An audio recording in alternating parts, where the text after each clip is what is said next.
Assalamualaikum warahmatullahi wabarakatuh. Perkenalkan, nama saya Yasmin Marija, NIM 2152318082. Kelas Perbankan Syariah 2C.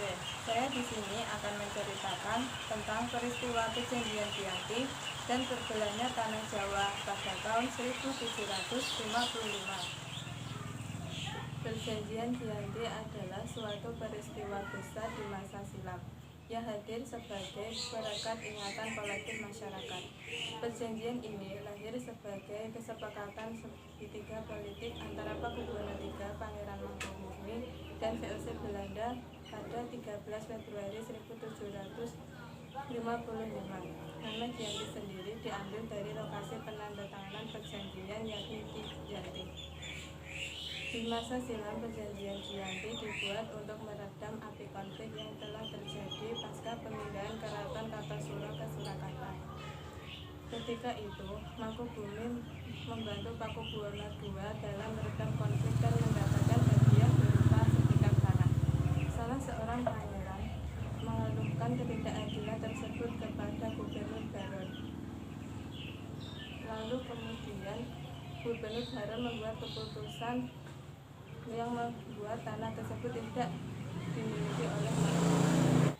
Akhirnya Mangkubumi memutuskan untuk pergi, dan pada malam hari pecahlah perang Mangkubumi.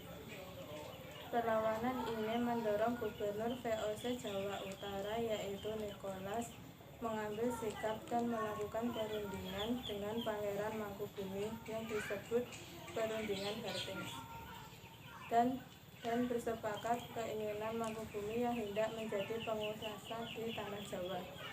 Pada 23 September 1754, kesepakatan antara Gubernur VOC dan Mangkubumi terlaksana dan disampaikan kepada Pakubuwono III.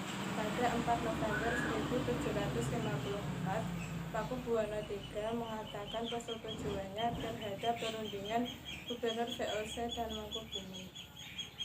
Kesepakatan ini mendorong terjadinya perjanjian besar yang ditandatangani di Desa Giyanti. Penandatanganan perjanjian ini menjadi pangkal terbelahnya Jawa menjadi dua bagian atau yang sering dikenal dengan Palihan Nagari. Hal ini menjadi awal mula tahta Mangkubumi di Yogyakarta sebagai Hamengkubuwono I. Perjanjian Giyanti ini tidak merinci pembagian wilayah yang ada, sehingga menimbulkan rentetan peristiwa. Pasca perjanjian Giyanti, Raden Mas Said terus melakukan pemberontakan menuntut hak atas penguasaan wilayah. Setelah perang bertahun-tahun, VOC akhirnya menyudahi dengan penandatanganan perjanjian Salatiga pada tahun 1757. Perjanjian ini membuat tanah Jawa kembali terpecah menjadi 3 bagian.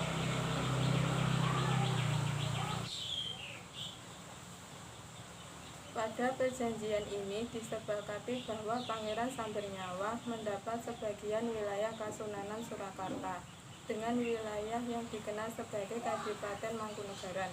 Keterbelahan Jawa ini kemudian hari ini belum terhenti. Pada tahun 1813, masa Gubernur Jenderal Raffles, Kesultanan Sumsel juga terbelah, dengan akhirnya membentuk Kerajaan Pakualaman, dan demikian tanah Jawa memiliki 4 wilayah. Pemerintahan masing-masing penuh dengan perbedaan model dan orientasi politik. Pada masa sekarang, Kasunanan Surakarta dan Kadipaten Mangkunegaran menjadi daerah cagar budaya, sedangkan Kasultanan Yogyakarta beserta dengan Pakualaman menjadi daerah istimewa. Sekian cerita dari saya. Terima kasih atas perhatiannya dari awal sampai akhir. Semoga bermanfaat bagi semuanya. Kurang lebihnya saya mohon maaf. Akhirul kalam, wassalamualaikum warahmatullahi wabarakatuh.